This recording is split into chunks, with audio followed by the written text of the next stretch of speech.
Hello! Hello, everybody. Why do I look a bit weird? Wait, let me...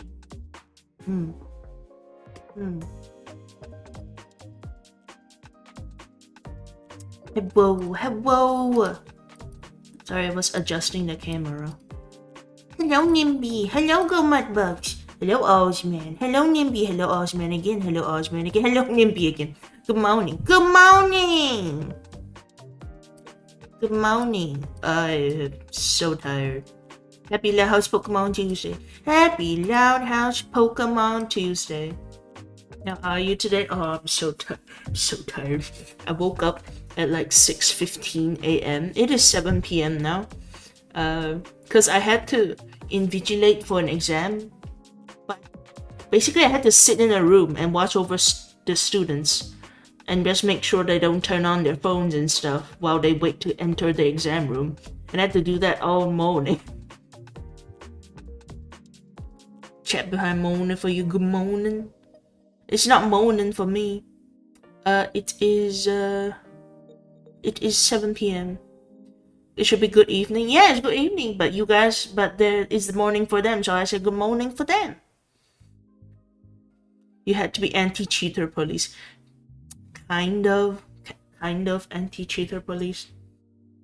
So but the problem is I had to sit there and apparently I couldn't use my phone for some reason, even though I'm the person. I'm like the teacher there. It do in fact be 6 in the morning. Yes, the morning. But yeah, I had to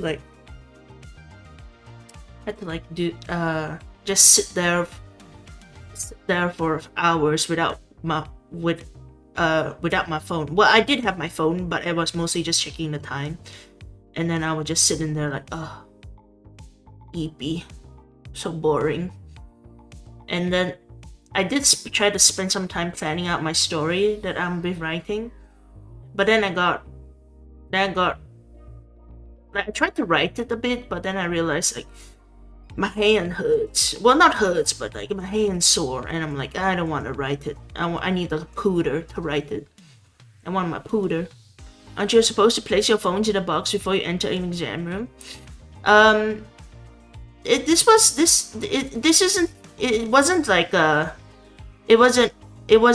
was a speaking test. So that's why like they could have their phones, they just not allowed to turn them on. So I had to make sure they turn it off. And then the annoying part is I kept telling them, can you guys turn off your phones? And then they just silent mode, and then I said like, can I check your phone? And then they just show it to me like, yeah, it's silent. I'm like, no, I said turn it off. I didn't say silent. And they're like, oh. And this happened like so many times.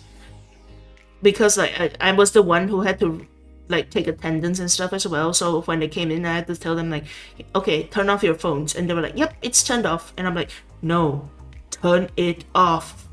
It's silent is not off. Yeah. Meanwhile, I couldn't use my phone either. And it's just like, tired. Also, guys, I have news about, well, not really news. I have update about the plushie. The plushie sample. Not the plushie sample. Hi, Brian chat. Hello, Ryan. Welcome, Ryan. So, the plushie, I know the plushie sample got funded a while ago. So, basically, breaking plushie news. Yeah, breaking plushie news. No one was rude. Yeah, no, they weren't rude. They were just like, I would just say like, it's just kind of annoying. Mildly annoying. But yeah, plushie news. So I know the plushie was funded a while ago. So I went to book the order immediately after we got the funds, even though the funds took like forever to come into that's like the way Throne works is that it takes like almost like 2 weeks for the money to come in, basically 2 weeks. So but I went to do the order right away, and then I got the what's it called? So but then the person was like, so you might have to wait a bit because there's a queue, and I'm like, nah, it's okay. So they said like it should take like, when we start, it should take like, I'm not sure if it's they meant like when we start, it'll take like 20 something days, or whether or not it'll take like 20 something days. But so far it's been a month, so it's already been like 20 something days. So I think it's when they started, it'll take like 20 something days. But today, it's been like, I would say like it's almost been a month since the order. And today I asked them like, hey, can I roughly know if there's like the progress of the plushie? And then they said, oh, we're done with the sample, we're just gonna do the embroidering. And I'm like, sick. What's a plushie? Just you or your crystal? No, it's a me. It's a little chibi me. A goober plushie. Wait, I have the art that my friend drew. I can show it again. Of like the plushie. Like what to follow. So hopefully it'll look something like what my friend drew.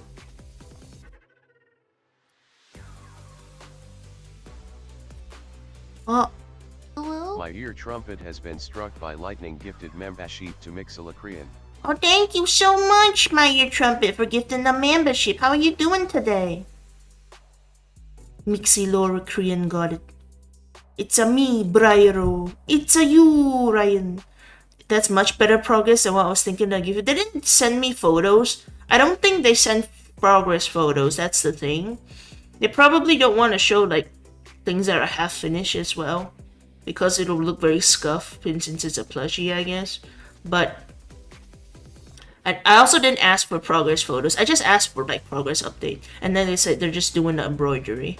So hopefully I assume I will get it at least by around the end of the month. I assume, because like if after it's done, you have to count for shipping and all that too.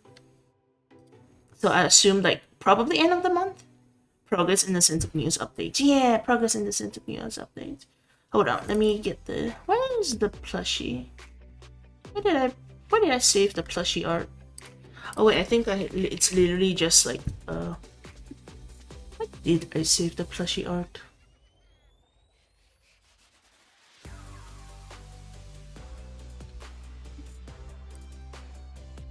Is it here? Oh yeah, I did. Oh, okay, hold on. It's very big. It's very big. Hold on. Hold on. Okay, so it's gonna kind of look something like this. This is what my friend drew. Hold on, let me make it a bit smaller. It's gonna probably be something like this. And then this will be the back. So cute. Yeah, so cute. They might change the hair a bit. They asked if there need to be gradient on the front as well. I'm like, no, it's okay if you just do gradient at the back. Very cool. Yeah, very cool. Yeah, so this is how it's gonna look like. It's like a mini plushie. It's a mini plushie. It will be like 20 centimeters, which is kind of like a little bit taller than a water bottle maybe, or like a ruler. But yeah, that is Plushie Briar. Good morning, hope you have a great day today, and I wish you the best. Always remember, if I never give you a believe. Hello, Daryl. Welcome, Daryl. How are you guys? Okay, let me actually open the game. It's been like 10 minutes. Let me open the game.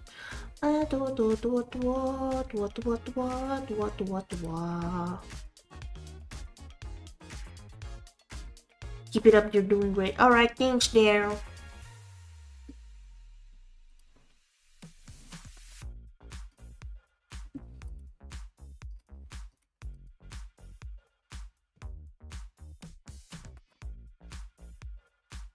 Do eggs come with a plushie? No, not in this economy. It has happened 1,000 times. Oh my god.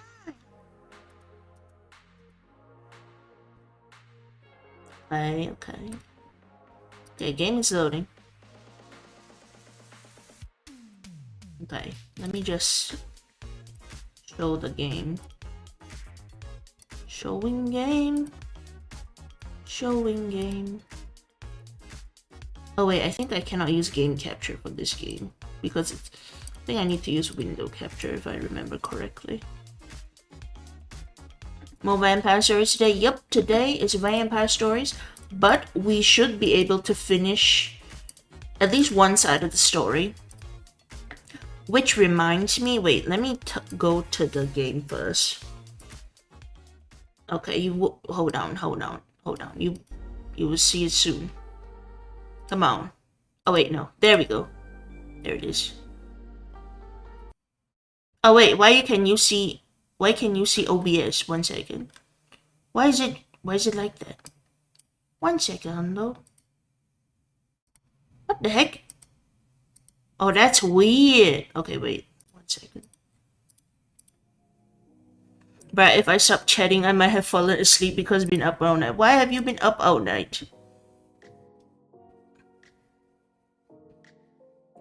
I'm enjoying Stalker Anomaly a bit too much at the moment. That's nice. That's good too that you found a game that you like.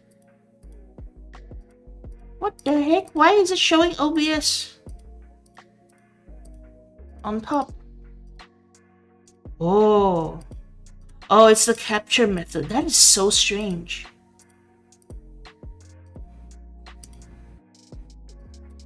Might just keep stream on in background. No worries. Okay, there we go. I did it. I fixed it. Alright. So what was I saying? What was I gonna say? I was gonna say something, but I forgot. I forgot a lot. You shouldn't hear any audio right now because I click out of screen. Because I click out of screen. This game won't have audio when I click out of screen. Because, I don't know. Anyway, you can hear it now. You should be able to hear it. But, I wanted to say... So like, oh wait, I clicked out of stream again. Okay, screen again. So, if you go to new game, you will see, like, let me tell you, right in the beginning of the game, when you click new game, it says you play as Callie, and then if you finish Callie, you unlock Briar. You unlock Briar as the second character. So I went to look at some reviews of the game because I was like, this game is pretty nice. Why does it have mixed reviews? Because right now it has mixed reviews. I just couldn't sleep, so I decided to do some laundry, but for real, I just couldn't fall asleep. Alright, hope you can fall asleep soon then, Ryan. But yeah, so I went to check why this game had mixed reviews and what people were talking about, hopefully without seeing too much spoilers. And then apparently, it's mainly because, number one, people don't like the protagonist because they say she has Gen Z humor and they don't vibe with that. But I'm like, I don't know, I like her, she's very nice. Hello, Tuck. Welcome, Tuck. Welcome, Tuck. Like, I can see why if you don't know the humor, you wouldn't know humor. But I feel like the previous protagonist also has this kind of thing because like they have very strong like millennial or Gen Z humor. Gen Z, as if vampires are meant to be like 10 million-year-old people from the Renaissance age. Yeah, pretty much. I might listening to best teachers. Oh, thank you, Ryan. Thank you. Today is reading stream. Yeah, so that's one of the things is that they didn't like the Gen Z humor in the game. And number two is apparently that you like what I said, after you finish Callie, you play Briar. You can play Briar. And apparently people don't like that because apparently Briar's side of the story is basically all the same things as what Callie did because they all went to the same locations and whatnot. So you will basically be seeing the same events just through Briar's eyes. But you will get the same dialogue options. Not the same dialogue options, but like this like like the same dialogue scenes. You will get that still. And also people were mad because like you play as Callie, but the game doesn't remember what options you pick as Callie. So when you play Briar, you get your Callie that you go around with will say different things. So people don't like that. So what I might do to mitigate this because, okay, I understand. I would think if I would continue to play, like after I finish this game, sorry, I'm taking a while to start, but if I finish playing this game today, I probably won't start the next character immediately. I'll also mention this at the end of the stream, at the end of the game, but that's because they say that if the point of view is basically the same events but the different point of view, I'll probably just like let it sit for a few weeks and then maybe come back and play and read it again, so we can like kind of forget what happened and then remember it later. That way it's a bit like not so jarring if you get the same point of view. Does that make sense? I hope that makes sense. Anyway, let's continue. So the last time we left this game, okay, right now you shouldn't hear any audio. It says press to continue, but I should recap a bit. Makes sense to take a break from the game? Yeah. Because it's like the second POV is just the same thing. What was I going to say? Oh yeah, so in the last chapters, the readings, the sessions, we tried to warn people about hunters, like they were hunting us. They were hunting, and then they blew up the vampire. I would say like it's not really a sanctuary. Like Elysium is like basically a place where all the vampires meet and have meetings. It's like neutral ground. So all the hunters blew it up, and now we are suffering the aftermath of right after the place got blown up while everyone was inside it. I think, but this is like a flashback, I think, right now. A desert rave, flames licking the sky like a cosmic joke. I dance as if the fire could burn away the fringes of my expanding self. But ash is just the ghost of fire.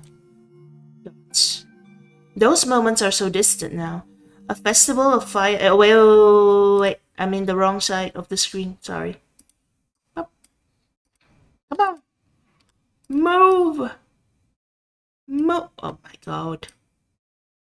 Okay, hold on. Move. Okay. There we go. Mare mode. Oh my god, I'm Mare mode. I'm Mare mode. I think I need to move myself to the side a little bit. Actually, if I'm here, I should move the screen to the side a bit.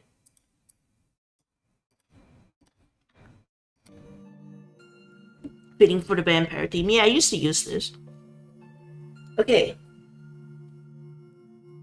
These moments are so distant now, a festival of fire and freedom. But what does a kindred seek in the flames? Redemption, destruction, or reckoning? Dots. Reality. Dark is the blood I crave, yet shun. It tastes like metal, like rust. Clack, clack, clack. Like fire, like hunger, like survival. That game we all play. All but flies, flips, fleeting. Dots. Here now, surrounded by the fire of my own disconnection. Pixels of dark, oh so very dark web. Every byte a story of deception. Every link a chain to another false promise. The digital haze, impenetrable, but even codes have their breakpoints. As do I. Callie. His voice, serpent slick, sugar-coated daggers wrapped in velvet, the maker of my illusions, the puppeteer, dangling me on a string of silken lies, but aren't we all mirrors of our own deceits, reflecting back the lies we've so carefully curated, a firestorm of half-truths and whole falsehoods? So what are we, if not the secrets we keep? Callie, I am here. I am still here. What? Run. I remember. I remember now. Oh shit.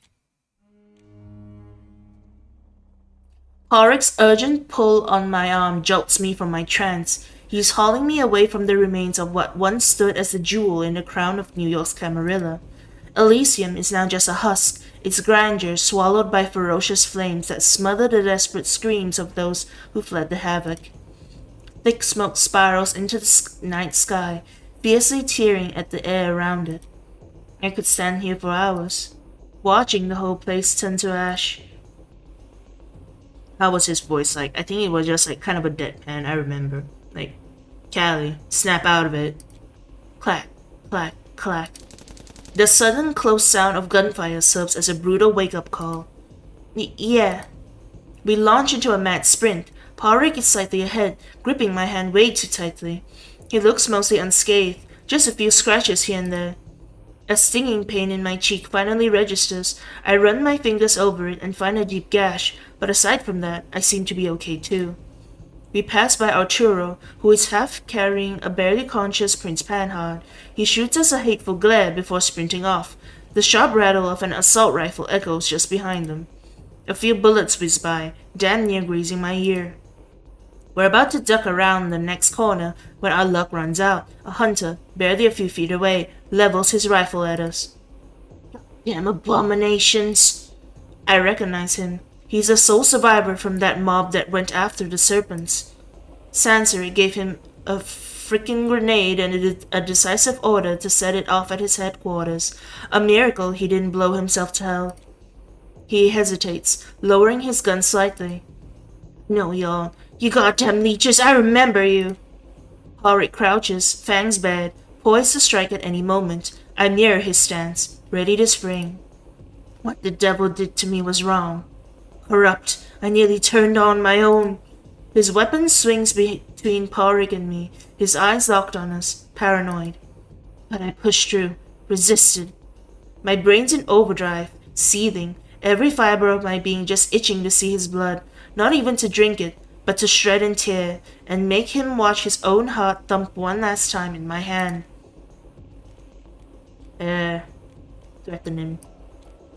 Before you bleed out, I'm gonna carve my name into your liver and yank it out, just so you know who to curse when you're gasping out your last breath. I can see him trying to not shudder as he grips his weapon tighter. Y'all are... Ow. Thanks, Mau Mau. How are you?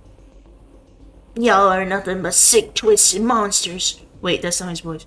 We're gonna scrub the world clean of your filth. His words turn into a choked gurgle as a curved blade cleaves him in two, slicing from neck to guts as smoothly as cutting through butter. His weapon falls to the ground with a metallic clang. One side of his body flops over first, then the rest of the hunter hits the snow, blood spewing out like a macabre... Mal became a member. Oh my god! Mama, you're a member! Thank you. Thank you so much. Wait, weren't you a member? I think it expired. But thank you! Thank you for becoming a member. Nice one, Mal. Yeah, nice one, Mal. Wait, where did I read? Oh yeah, blood spewing out like a macabre fountain. And at last, we see its executioner. Oh my god, it's Kadir! It's probably not how you pronounce his name. I thought he was already one. Yeah, I was like, wasn't he? It's probably expired. Kadir. I lift my eyes. His blood-streaked face is horrifying. Anger etched deep. His bared fangs elongated.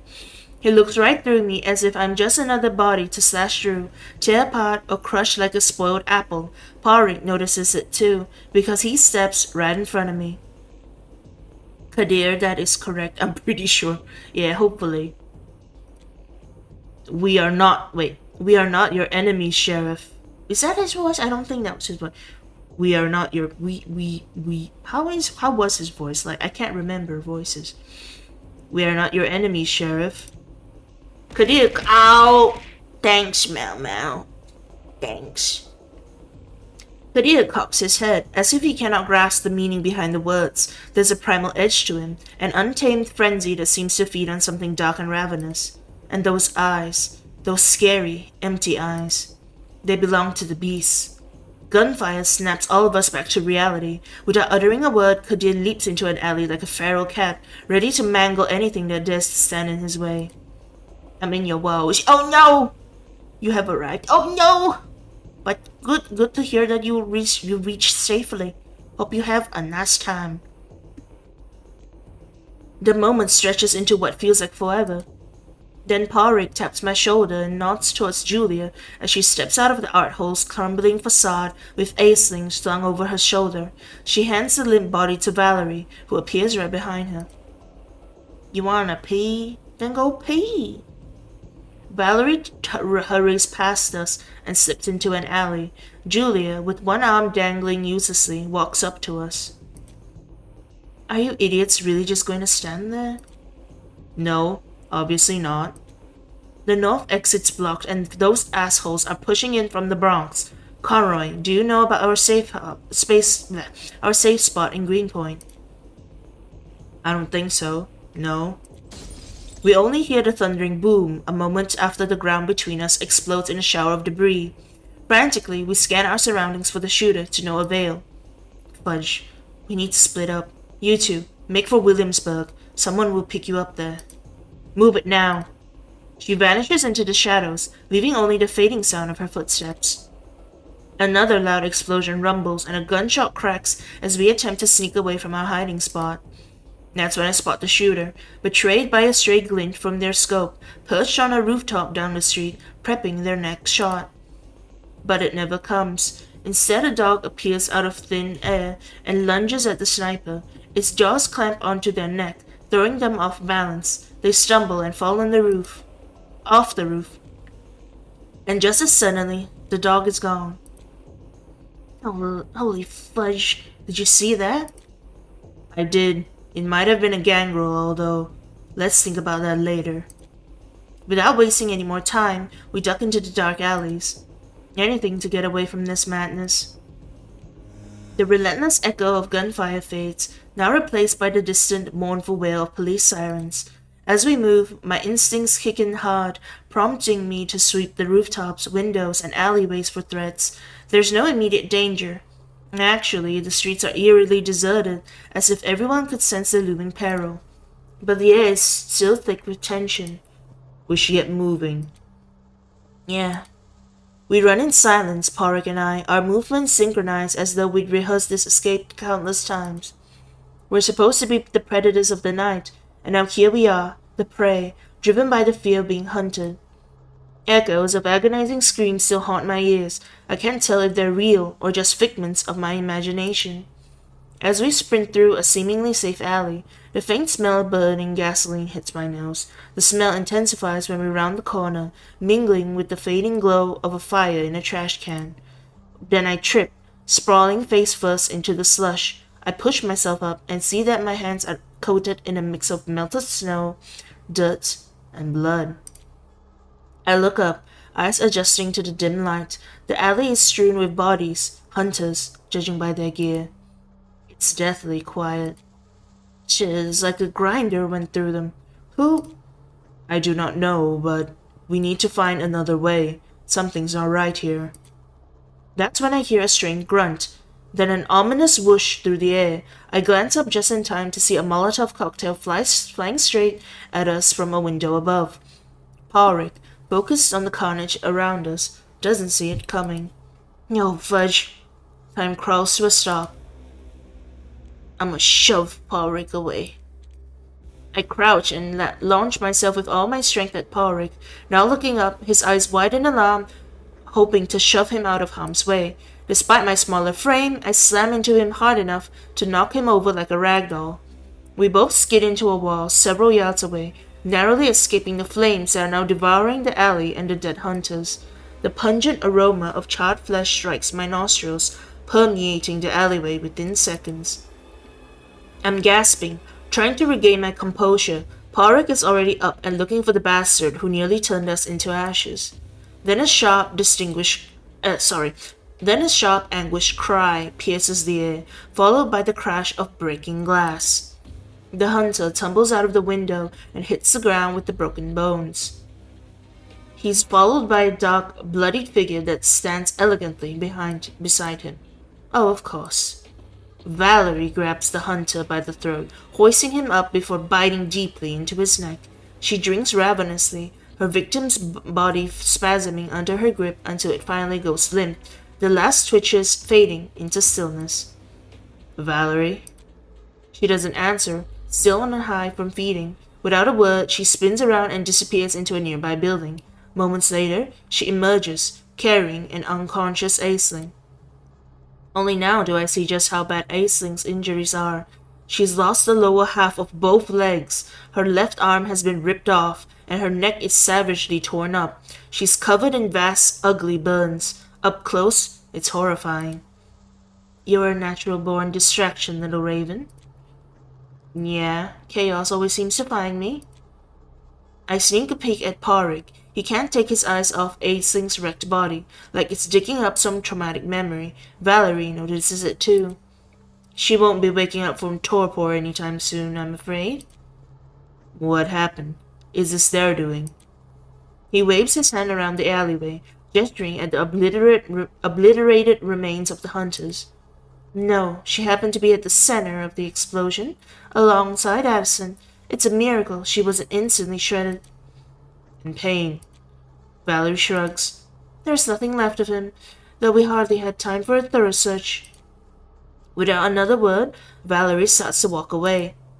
We're heading to Williamsburg. Valerie stops briefly and looks back at us through her unkempt mop of red hair. Excellent. Then she sprints off, her figure silhouetted against the flickering flames as she vanishes into the darkness. 𝒂𝒂𝒅𝒔 shoots me a wary glance. I just nod, too wired to chat. Come on, we have a lot of ground to cover. After a half-hour march, we take a break near an abandoned dump amid rubble and crumbling walls. I slump against a chain fence, mustering what little energy I have left when I catch 𝒂𝒂𝒅𝒔 giving me a vacant stare. What's up? Got something on my face? That was sharp thinking earlier. You're quick on your feet. His compliment earns him a half-smirk from me. Yeah, try walking a mile in my boots. You'd stop second-guessing shit real fast. He chuckles, and I join in. We're laughing like lunatics, the adrenaline making even this lame joke hilarious. I guess we both need a break from this endless doom. But the break is all too short. A scream from the direction of the dump shatters the calm. I recognize the voice instantly, and 𝒂𝒂𝒅𝒔's grimace tells me he does too. Julia. We rush to the dump, eyes peeled for threats, and only slow down once Julia's voice becomes clear. She's swearing furiously at someone, her voice tinged with pain.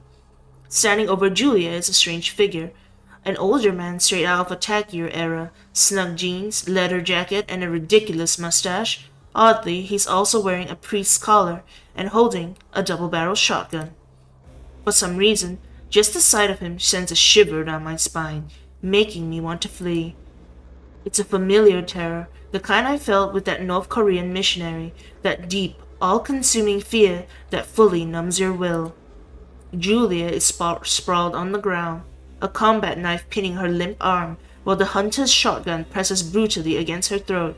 Despite her exhaustion, she clumsily reaches for a cigarette with her left free hand. Her voice is gritty, but quivers as she speaks. Be a good sport and help me out. I've earned at least one drag. At least. You know, those things will kill you. Hilarious. Do they teach you that wit in the seminary, or does it just come naturally? His movements are slow, calculated, almost serene as he lights Julia's cigarette for her. Something's not right about this guy. We should... Yes, but let's bide our time. The right moment will come. The hunter's presence is ridiculously oppressive. I can't even move, my limbs frozen with fear. I catch 𝒂𝒂𝒅𝒔's eye, and he looks rattled too, as he fiddles nervously with his ring. Should I run through a comedy routine of my sins while we wait? No need. You're beyond redemption. There's no sin where there's no soul. Oh, Father, I am sinful in more ways than you can imagine. Father, I left the clergy a long time ago. Now I follow a different calling, one that has truly deepened my faith, far beyond what the Holy Sacrament could achieve. Well, isn't that a fudging relief? Julia draws deeply on her cigarette, stalling for time. The hunter watches, irritation flickering across his face before he suddenly flicks the cigarette out of her hand.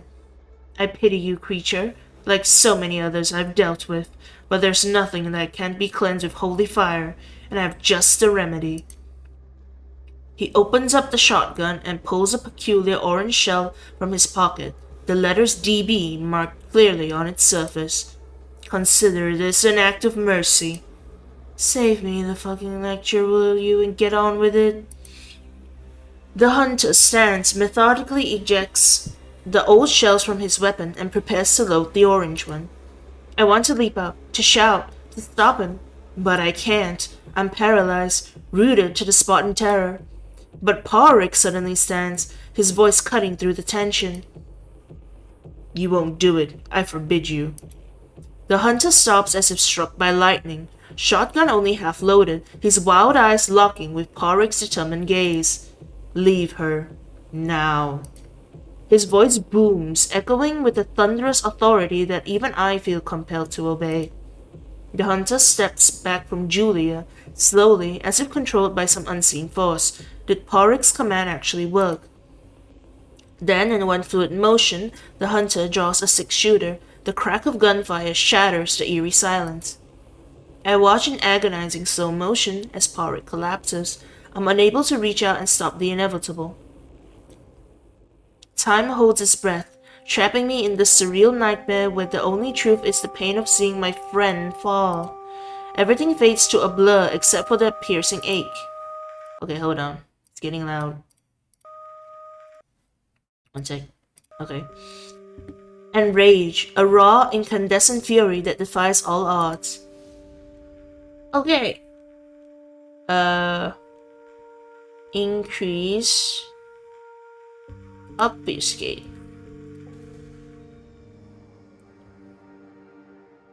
After 20 minutes of pushing through the streets in heavy silence, 𝒂𝒅𝒔 is the first to speak.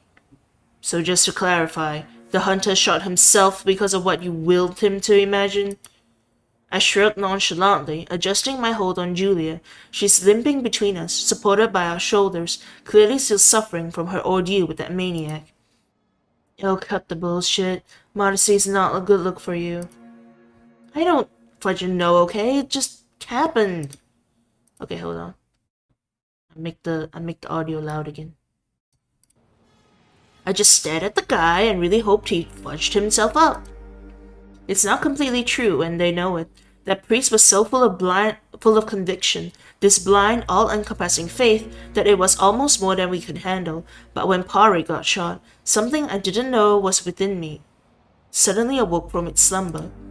The urges pulling at my consciousness were intense and vivid, the visions twisted and dark. I can't remember the details now, but I know that by the end, I felt like I could taste the sanity of that maniac slipping away. That's what Julia witnessed and 𝒂𝒅𝒔 missed. The hunter was battling his own demons, shouting madly at things only he could see, to the point where he gouged out his own eyes to escape his visions.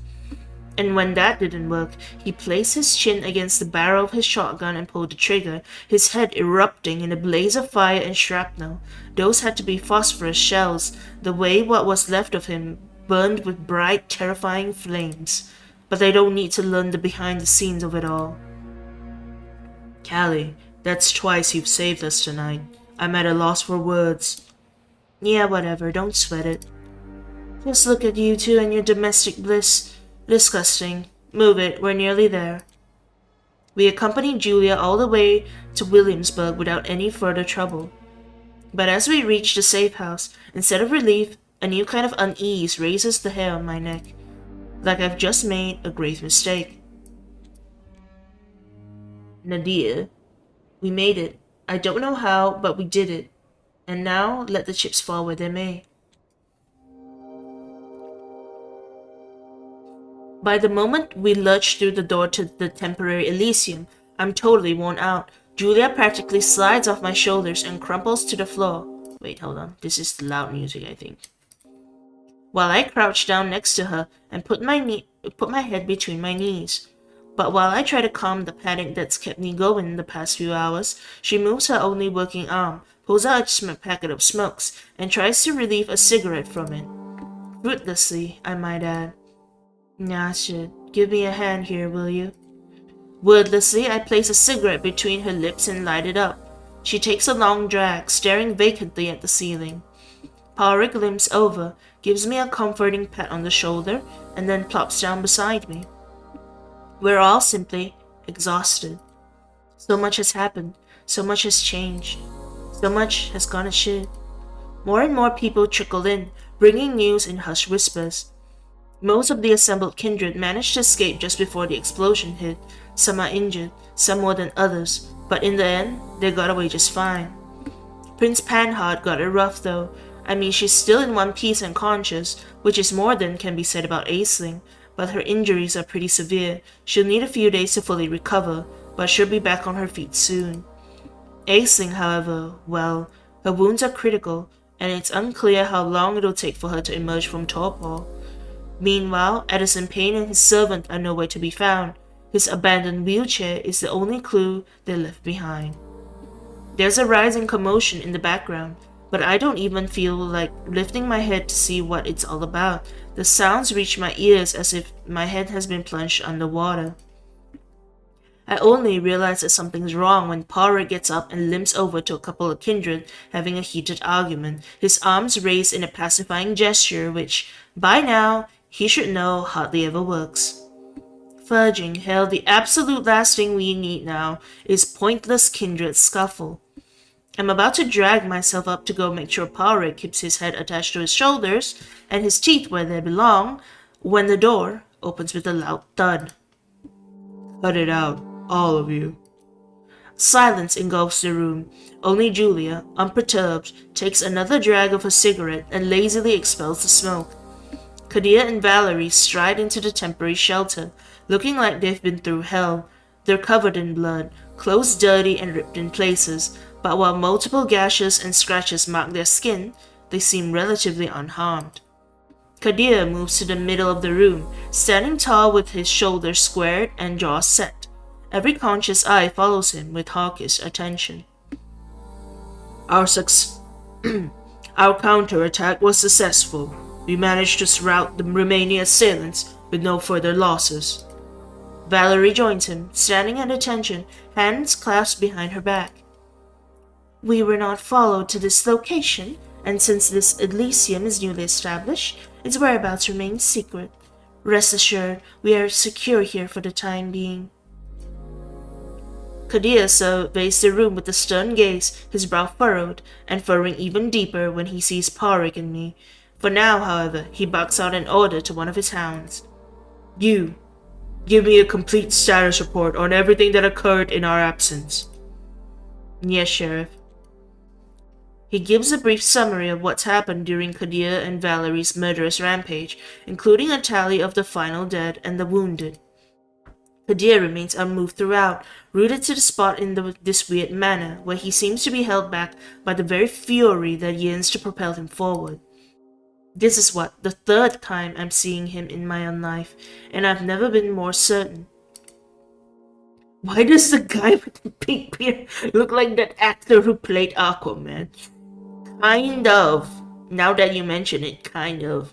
But welcome, Shippy, welcome. Kadir is the most terrifying kindred I have ever met.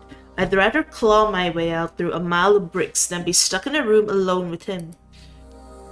Yeah, shake it off. I can't let his aura get to me, not after what I've been through tonight. I think I might just be too tired to get properly scared. But then Kadir snaps his head at me, and his eyes narrow to savage slits, and suddenly I discover I still have enough energy to get absolutely terrified. Good evening, Briar. How goes it? It go good. A little tired, but I have energy to read. Because I had a long day. That'll be enough. The hound clamps his mouth shut mid-word. Prince Panhard is in no condition to continue tonight. We will wait the day out here and plan our next steps come nightfall. Any objections? His tone invites none, and none are raised. The kindred start to slowly filter out, looking for a place to bunker down. I tug at Parik's sleeve. I think that's our cue to leave. Indeed, let's. Not so fast. In a blink of an eye, he steps right into our path, and even though Parik is just as tall, Kadir towers over us both. his mere shadow smothering us in its embrace. He tosses a look sharper than his blade. Your arrival right before the attack seems far too miraculous for my liking. Crossing the threshold of exhaustion into extreme irritability, I bristle at his words against my better judgment. What's that supposed to mean? We literally save your asses. Perhaps, or perhaps not. We will sort that out tomorrow night. For now, I've got just the right resting place for you. You, take them to the basement cell. A cell? You can't be serious. One look from the sheriff is enough to silence me. Neither of us protest as we're escorted down into a clean, unused cell. We do, however, exchange a few whispers. Any brilliant plans to get us out of this mess, without landing straight into another one, preferably? He just sighs wearily. Why don't we save the bickering for the evening? I really did rest, and you should get some too. How the hell am I supposed to rest with this fudged up dream playing on loop? No need to be dramatic, Callie. We survived the apocalypse tonight. How much worse can it get? How much indeed.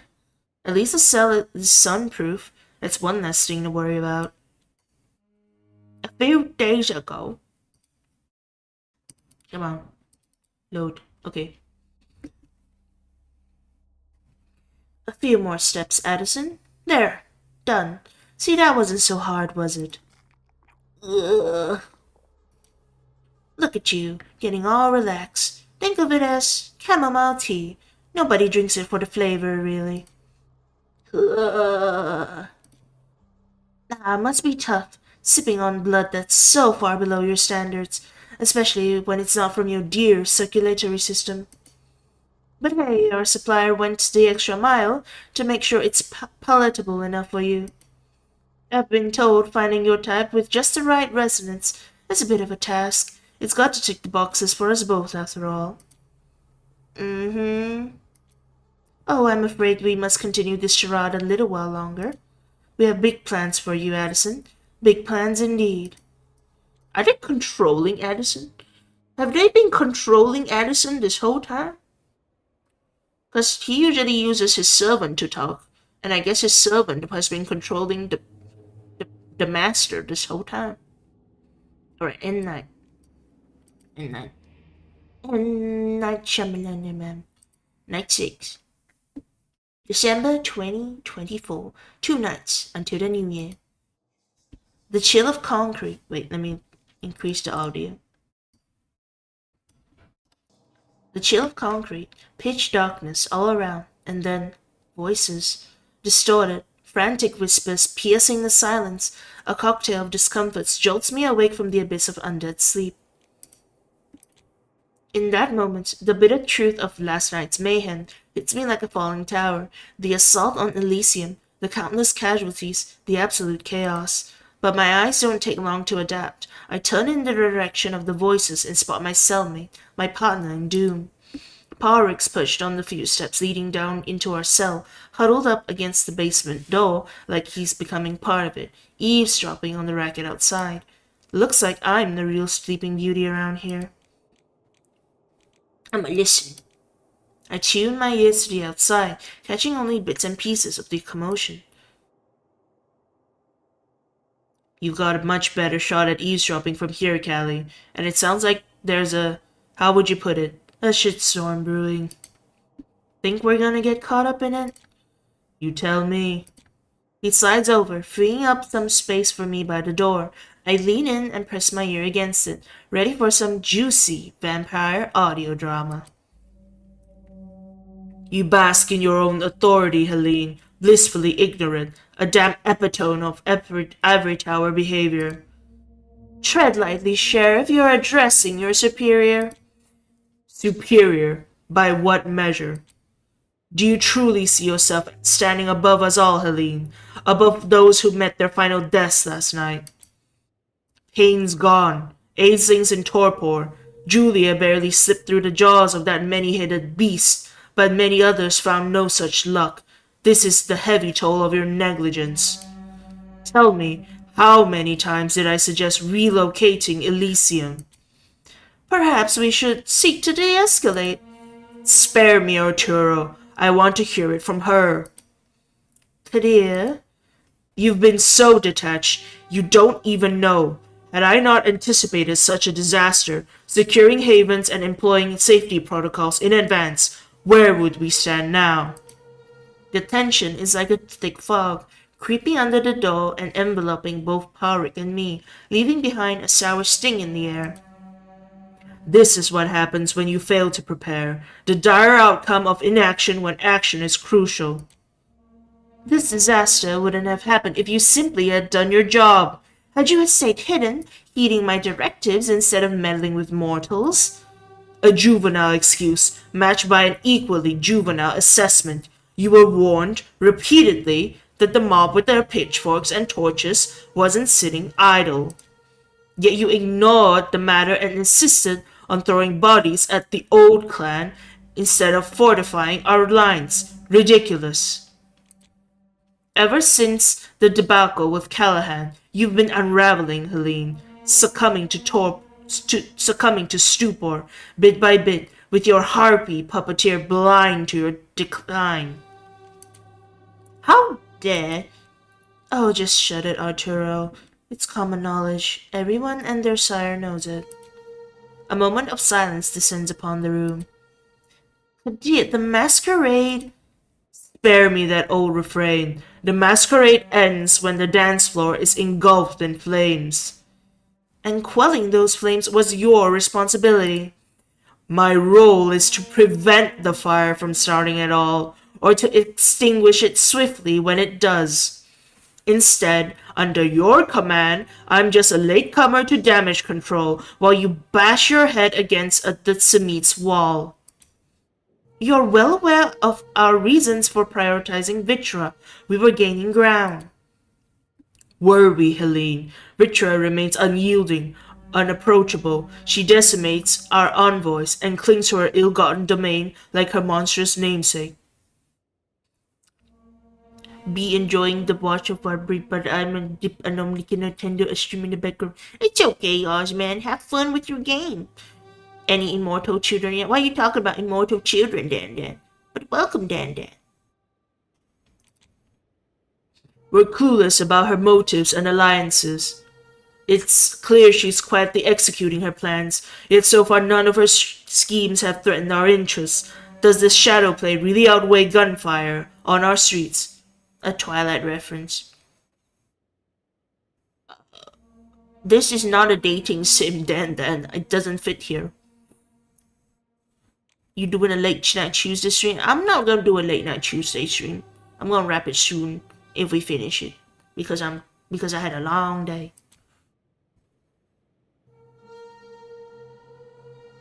Even from this distance, I can tell Panhart's been thrown for a loop.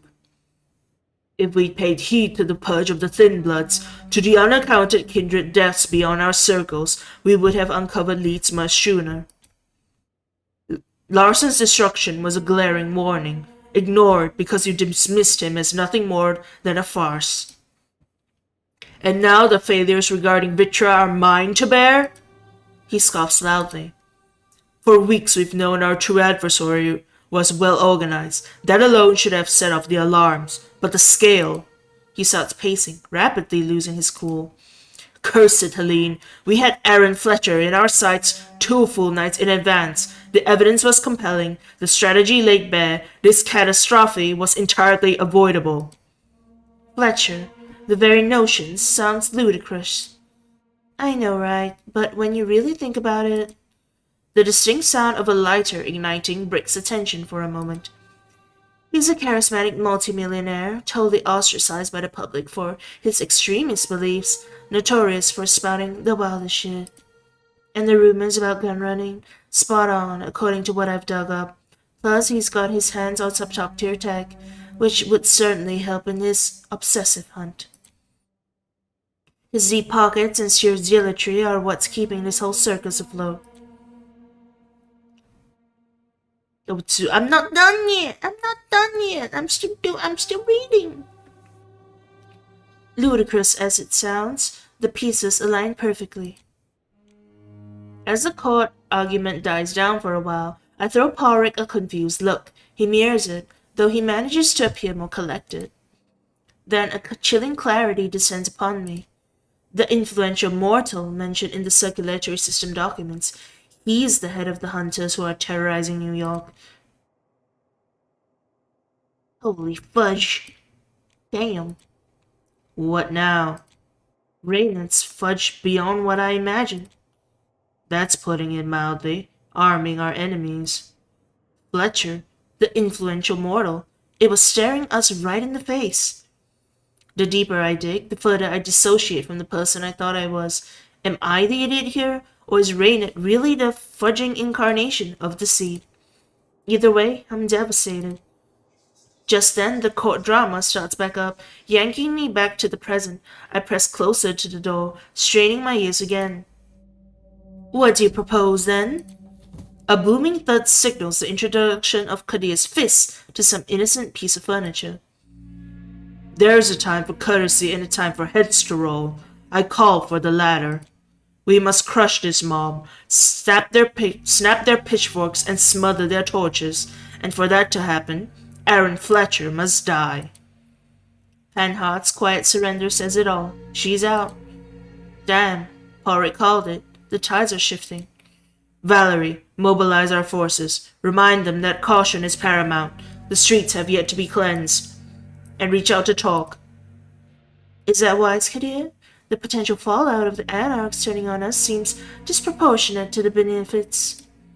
We've skirted around the edge of peace for far too long. I'm not taking any chances. Besides, we need to put their allegiance to the test. Speaking of which, we're currently hosting one in the basement, along with another matter that needs attention. I'm sure our mediator would make for a fine messenger too, but we have to sort out the issue of his companion. Enough! You, bring them here. Now. Understood, sir. I jerk away from the door, its cold surface suddenly burning my hand. Shit! Fudge! Out of nowhere, I feel 𝒂𝒆's hand on my arm, steadying me with what's meant to be a reassuring touch. It's not unwelcome, just unexpected. Take it easy, Callie. We'll get through this. I can't even... Nope, it's over. I'm fudged. Didn't I swear to stick by you? I plan on keeping that promise. All the things we dug up, we've got enough evidence to shut them up. Trust me. Just... His words are cut off by the screeching of the basement door. That goon I ran into my first night outside Elysium pokes his head into the cell. They're waiting for you upstairs. His eyes, so full of pity, like he's looking at someone already doomed. I sag, completely drained. 𝒂𝒆 gives the goon a nod and heads out. Reluctantly, I trail behind. The remnants of the once formidable Primogen Council stare us down as we approach 𝒂𝒎𝒆. He's not as wild-eyed as he was last night when he went on that rampage, but the intensity is still there. Hell, it's even sharper than the first time I laid eyes on him. He gives me a look that reeks of judgment. And then, just like that, he grabs his scimitar from the rack. Fudge! Fudge! You're free to leave now, 𝒂𝒐. I take it you've lingered by the basement door long enough. Inform your barren friend of the course of action. I intend to, but I'd like to see this through. She was my responsibility after all. Very well. Oh, shiz. As you may have noticed, we're on the clock here, and I have little patience for your charades. You promised Cassell's head on a plate, and yet here we stand, empty-handed. At this juncture, any Ravno's head would suffice to lift my spirits. Feeling the blade's edge against my neck is, I'd be shaking if that didn't require extra effort. One reason. Give me one good reason not to take yours. Desperate, I glance at 𝒂𝒆, silently pleading for a lifeline, but it's the sheriff's gaze that captures mine, gaze filled with something wild, like a storm, like an endless hunger, and, oh, deception. Fudging deception! Then it all crashes down on me, hard as a knockout blow. Oh, you sneaky Fs! You knew the whole frickin' time! Callie, listen. Chris, how could I be such an idiot? Ease your wrath, young raven. No, my wrath stays. I smack 𝒂𝒎𝒆 blade away from my neck, nicking my wrist in the process. Strangely, I feel nothing but a seething fury. All this bullshit with Praxis, dragging the system into it, the arm stealing. You fricks were in the loop the entire time, using me to draw Reynard out. Arturo smirks at me like I'm a joke. Julia gives one single sarcastic clap. Look at you, playing detective. 𝒂𝒎𝒆 looks me over, then lowers his weapon a notch. I suppose there's little point in keeping this charade up, is there, Prince? Your further attempts to degrade my position are less than welcome. Unfazed, 𝒂𝒎𝒆 speaks again. Indeed, our strategy was to draw 𝒂𝒎𝒆 out into the open, to unveil the buyer in his arms deal. His knack for evasion has made him a challenging quarry. We had strong suspicions that he, wittingly or unwittingly, supplied the mob that ravaged Elysium last night. Given the man's reputation, it's not far-fetched to assume he would deal with the literal devil, but you're closer to him. Make of that what you will. Cold fury is all I have. I'm crushed. About Raiden. About everything. Jess was right all along. That's when you entered the picture. You choosing the caitiff as your caretaker was just an unexpected bonus. I'm this close to losing it. And for what? All for frickin' nothing. Not quite. Your endeavor, though it didn't pan out as intended, played a crucial role in cornering Aaron Fletcher. And as for other misdemeanors of your sire, they now pale in comparison. We've gathered what we need to douse the true inferno before us. Then why not focus on extinguishing that blaze, Sheriff, and leave the minor irritations as they are? Irritations? Really? We've achieved our aim by taking advantage of her limitless naivety. I think it is time to release her. I'm about to snap at him when 𝒂𝒎𝒆 raises his blade again. Knowingly or not, she was complicit in 𝒂𝒎𝒆's schemes, including those that led to assault on Elysium. In my eyes, that warrants capital punishment. I didn't. Suddenly, 𝒂𝒆 steps in, placing himself between me and 𝒂𝒎𝒆's sharp blade. Ease off, Sheriff. Sheathe your weapon. Reserve its sting for the true culprits. Perhaps you have a point, mediator. Frozen, I watched the blade inch closer to 𝒂𝒆's skin. 𝒂𝒎𝒆, cut the shit, please. Enough is enough. They were there for us last night. Wait, no, that's wrong voice. Look beyond your fury. Recognize Callie for what she truly is, a blind tool in the schemes of a seasoned manipulator.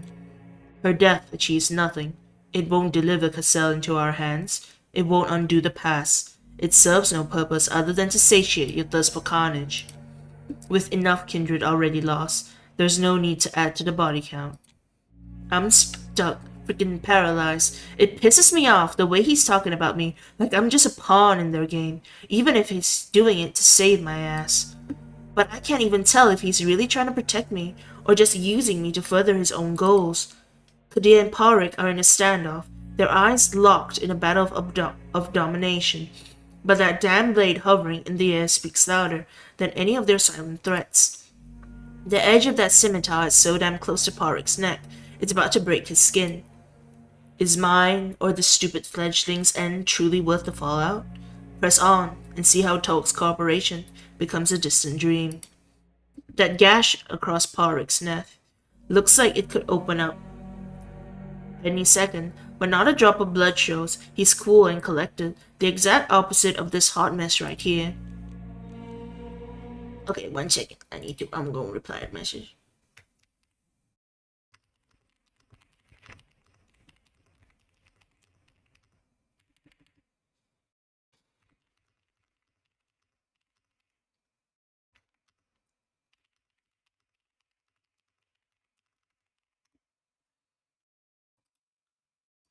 Okay, I'm back. Okay, let's see.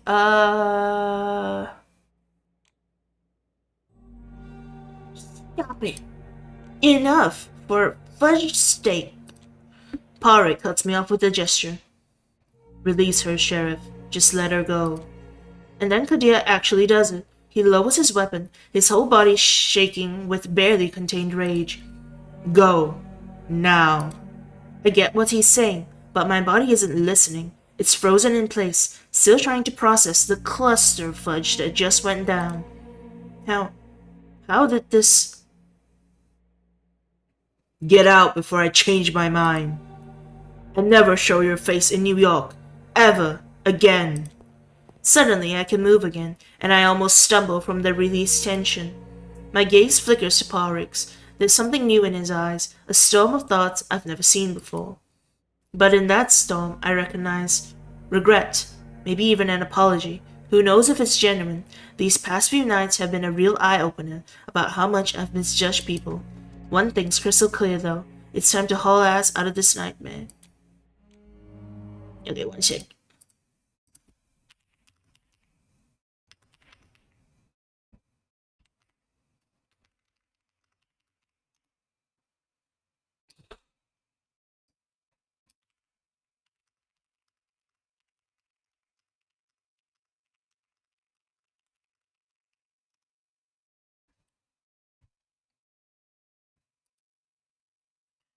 Good morning, Paladin Sim.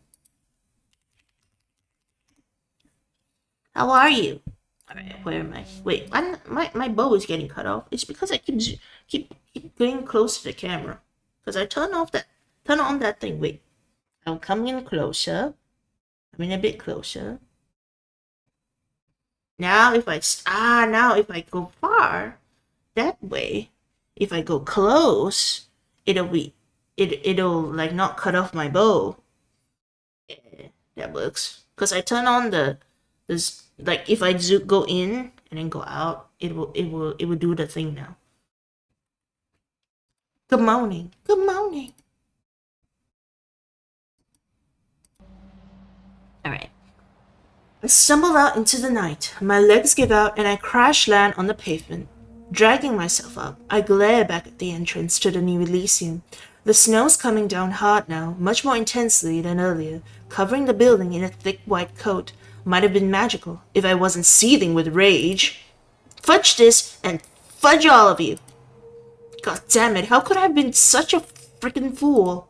They're all a bunch of liars, every single one of them. Raina, what happened to the charmer I thought I knew? Was any of that crap real, or was it just some fudged up joke to make me the punchline of the entire freaking universe? And 𝒂💏, so now I'm just a blind tool, huh? Well, freaking do. But I get this game. I really do. It's just pathetically sad, is what it is. At least he had my back, which is more than I can say for Raina. I hope 𝒂💏 gets out in one piece. No, I'm done with this city. Should have bailed the second Raina left me out to dry. My gang needs to hear about this shit show anyhow. Looks like I'm in for a long, remorseful journey. Just what I need. Might as well drop in on D'Angelo. I owe him, and it'll be nice to actually follow through on a promise for once. Anything's better than lingering in this dump. Detour or main quest? The promise and the monster. I nearly forgot I promised D'Angelo I picked him up on my way out of New York. I better swing by his office. That much I owe him. Death after death, main quest. Fudge the tower, fudge Raina, and fudge my caretaker too. I'm done. Out. With 𝒂💏 pulling all Camarilla forces, there's probably no one left to guard the only dependable thing I have in this wretched city. My fortress on wheels, my mobile haven. Okay, so we go and pick up D'Angelo, and then we go, we will take the RV and get out of town. Let's pick up D'Angelo first. I am halfway to where I left my RV before I remember that not only did I promise to pick D'Angelo up on the way out of New York, but that he himself asked to leave together more than once. And D'Angelo, although of unclear usefulness, is the only person in this goddamn city who hasn't lied to, manipulated, or used me. The only person I would still consider a friend. That said, the common denominator between all my former friends is none other than me, but I don't have the energy right now to dig myself into that pit. Anyway, my best boy D'Angelo deserves to have his request honored, so I make a small detour and head towards his burrow. What I find there is not pretty. The whole space has been turned upside down. Papers torn and scattered, corkboards toppled over, the bare light bulbs above the desk cracked. But from the lack of bullet holes, scorch marks, broken stakes, etc., I deduced that D'Angelo probably escaped before any hunters laid their grubby paws on him. At least I hope he did. Look at the papers. I gather some of the papers left around the desk and scan them quickly. Notes on hunter activity, a snippet about mysterious bodies burnt to ashes, more hunter activity. Aaron Fletcher's yucky face circled heavily with a red pen. Seems like Lil Shander got it right after all. Who would have thought? Well, nothing for me here. I turn around and start to head out, but a small smudge on the door catches my attention. It's our code. The one Raiden and I use, I mean. The symbol has been scribbled into the door by a newbie. I can see the hesitation in the lines, but it's perfectly illegible. I understand it immediately, even though it's not one I use very often. Meeting cancelled. All is well. I smile a little, seeing that chicken scratch, as I imagine D'Angelo tracing it out with supreme focus, his stinky tobacco heater in his other hand. When D'Angelo wheedled me into teaching him our secret language some months ago, I didn't think it would ever come in handy. I told him to F off the first 7 times he asked. Then finally I caved in and taught the persistent jerk a single sign and told him to be grateful. I'm so happy he remembered, not only the sign, but also the act of writing it while fleeing for his own life. He believed I would come looking for him, like I promised. Such friends are rare these days. Thank gods that for D'Angelo, at least, all is well. Well, guess we're not picking up D'Angelo. He left. At least he's okay. Time for us to leave. I'm just now realizing that I've made it here. The haze is kind of lifted, yet this emptiness inside isn't getting any smaller. If anything, it feels like it's expanding with no one in sight. For now I push that feeling aside, because there she stands, my ride or die, the one true escape pod from the dumpster fire of my reality. Right now, this isn't just a car. It's the gateway to in our heist movie that'll blast us out of this shithole and onto the freeway of whatever comes next. Hey baby, your prodigal driver's back. Seeing the state they left you in, I'm shattered. Bunch of soulless fudge. They just don't care about anything with a spark of life. And let's be real, if one of us has a soul, it's definitely you. I'm sorry I bailed. There was some stuff I had to sort out. Trust me, you're better off in the dark. The things that happened, they would just break your mechanical heart. But hey, we'll get you patched up as good as new. For now though, I just need you to do one thing for me. Get me out of here. I can't stay here any longer. I cross my fingers and hope they left the keys behind. The last thing I want is to rip you up any further. Oh hey, it's looking pretty cozy inside. I run past the bunkhouse, wrecked by that intrusive camarilla search, and vault right into the driver's seat. The comfort of the worn leather creaking under my weight is a small but welcome win, but feeling short-lived. The keys are, predictably, missing. I look everywhere. The floor, glove compartment, door pockets, sun visor, even the seat crevices. Zip, zilch, nada. That's when I catch it. The distinct jingling of car keys. And it's directly behind me. Looking for these, I take it. 1,000 needles jab into my brain as I struggle to respond. Did the sheriff have a change of heart about taking me out? Hold on, I know that voice. I know it deep down, even if it's all scratched up. Good morning. Good morning, Yoko. Good morning. How are you? Hope you're doing well. Butch, could it really be? Oh my god, it's Rainer. That's how he looks like? This whole time he was away and now he's back. Our sire. I've got to do some early work today, so I'll see you all next time. Thank you for the stream. Alright. Have some good luck at work, oh mudbugs. Thank you for coming. He looks like he's from a Yakuza game. He kinda does look like he's from a Yakuza game. What is the sire's voice? I guess like bad week, huh? Seriously? Is this a joke? Kadir must have taken my head back at Elysium, and all this is hell messing with me, because why else would he pick this exact moment of all possible moments to make his grand comeback? Take your time, kid. I know it's a lot. I can't get a word out. Seriously, why can't I speak? I've gone through hell and then some thanks to his bullshit, and now when it's finally my turn to lay into him, my voice fails me. Okay, wait, it's too loud. And that smirk, what a pretentious jerk. Never again. I can't. You didn't show up. I know. I'm sorry, Callie. Why now? So what's different about tonight? Why showing you goddamn face now?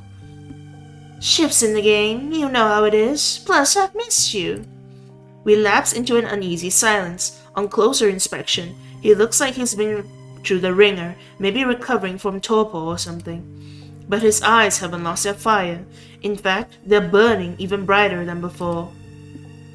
You look like crap. Breaking the bond will do that to you. Bond? What's he talking about? How's Aisling holding up? The art hall looks like a blast zone. It's a wonder that more than invited last night. Did this asshole actually have the nerve to visit the Elysium ruins after what went down? The sheer frickin' hubris, marching straight into the shitstorm like he owns the place, with the whole world on his tail, ready to gloat. Wait, holy shit. You were there, weren't you? Where we almost got sniped. It should have clicked earlier. The dog. You were bonded. An animal or a collection of creatures that are bloodbound to a kindred through the use of animism. He controlled a dog to stalk us. Reynard cracks a smile and lets out a soft whistle. Next thing I know, the Doberman I saw on the roof dashes in, wagging its tail enthusiastically, and wraps itself around Reynard's legs. He plays with the dog as he continues speaking. You were knee-deep in shit. After that ritual, I was hanging by a thread, but I couldn't just let you croak. Our clan, we're a rare breed. Gotta have each other's backs, remember? Oh, and you're really looking out for us now, huh? Beyond your wildest imagination. As the dust settles in my mind, I recall an odd detail. Why did he inquire about the Tremere region? It's not like they were close or anything.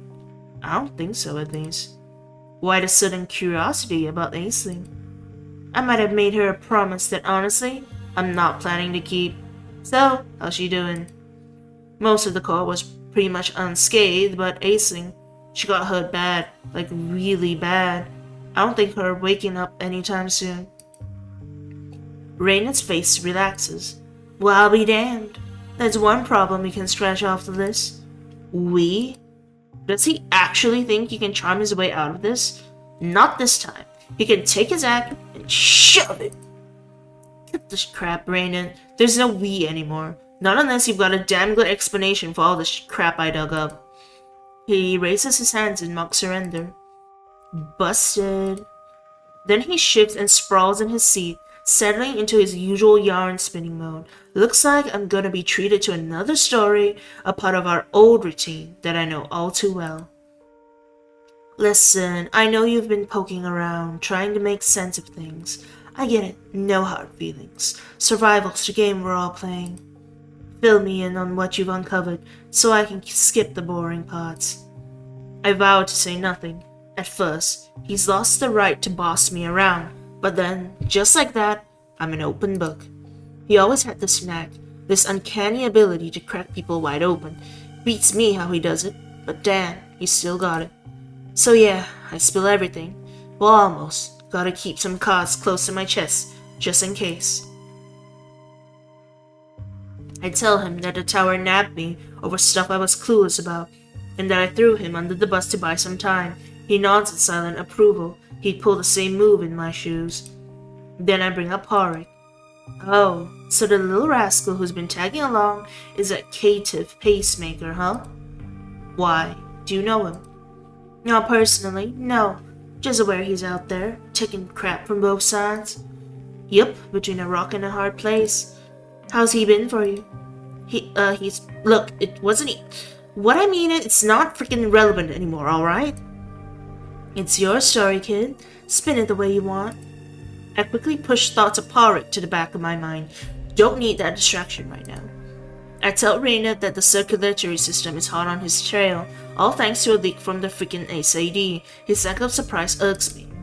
Then I fill him in on Jessica, on what she thinks of him. Jess has always had her issues with me. We're like oil and water, but she never turned out the chance to cash in on our schemes. Read into that however you like. Anyway, it's a relief to know she's doing okay. I skip the bit about bumping into Eli Sansarik. Something tells me that's intel, but safe for later. I question Raynard about the arm ceiling. Why even go there? Isn't our usual trade pulling in enough dough? And why with the mortals? Is it really related to the uptick in hunter activity? He gives a thoughtful and pleads for patience, a virtue I'm running low on, but I bite. Finally, I bring up Vitra, the autarkies on the Hudson. I make it clear I'm aware she's a force to be reckoned with, a genuine danger, and that Raynard is involved with her in some way. It hits me mid-rant. I've been shouting this whole time. I lash out, accusing him of keeping me in the dark, of not trusting me, of using me. But then I start to cool off. Unloading all of this really did help, but my fury still burns strong. You really went the extra mile, kid. I'm impressed. He gives the dog another look, his brain obviously running some kind of grifter's calculus.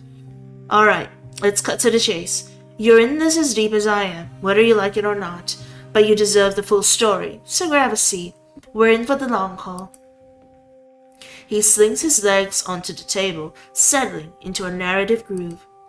Yeah, I've been working with Vitra for over a year. All those covert ops you've been running on the dark web, Vitra's fingerprints are all over them. I bite back my anger. Its time will come, just not now. It was an oversight. It wasn't overnight, but I managed to get on her good side. I'll spare you the details, but let's just say it involved her ferrying herds of mortals to her enclave on the Hudson. His voice takes on a hint of gravitas. What a prick. And then there's arming Aaron Fletcher with some serious firepower. That's crazy risky. That sounds like a death wish for you and everyone involved. I know, right? The man's a walking calamity, all charm and ego, loaded with cash and half-baked plans, oozing with ambition, and completely oblivious to what anyone thinks. Still, it played out just as Vitra predicted, a major hunter assembly, fueled by Fletcher's drive and, of course, his deep pockets. It worked a bit too well for my liking, as you've probably noticed. I cast a glance at my healing wounds. Yeah, I've noticed, asshole. Fletcher's antics have turned the city upside down these past months, wiping out thin bloods, destroying a handful of kindred, rekindling the feud between the Camarilla and addyolks, even drawing the attention of the feds. What the fudge, Raynard? Why would you agree to fuel this chaos? It's a strategically controlled chaos, kid. Something at which Vitra excels. She's playing the long game, and her aim is to grab the city by its throat. It can't be just that, right? His smile is sincere for once. It also reassures me that I haven't lost my mojo. It's all a smokescreen. She's after another prize, an ancient blood vial, currently in the possession of none other than the SAD. Crazy, right? But here's the kicker. He leans in, icy blue eyes gleaming. Wait, this isn't just any blood. It's from 𝒂𝒂𝒒, the 𝒂𝒂𝒒, our clan's antediluvian. The Ravnos, old Grandpa Ravnos? To put it succinctly. Zappa who? I'm okay. 𝒂𝒂𝒒, stay with me, kid, and get up to speed with our legacy.